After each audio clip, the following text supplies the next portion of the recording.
Hi, Dr. Byer here. Today we're going to talk about actually the most common cause of vertigo.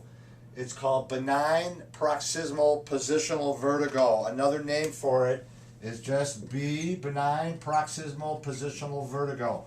About 30% of people who get rotational vertigo, like if you roll over in bed or you get up quickly, this is the cause of it.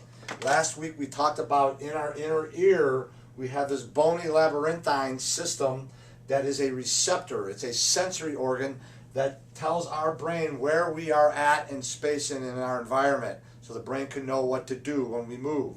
Now, what happens in BPPV is in this vestibule, the part of the bony labyrinthine system in our inner ear, you got these little pebbles. They're called otoconia. They're calcium carbonate crystals, and they belong in the vestibule. They don't belong in these canals, okay? What will happen very commonly is these little otoconia, these little pebbles, will break off and they'll go into one of the canals, usually your posterior canal in your inner ear, and it'll start triggering the nerve or the little hair cells that are there when they should not be triggered.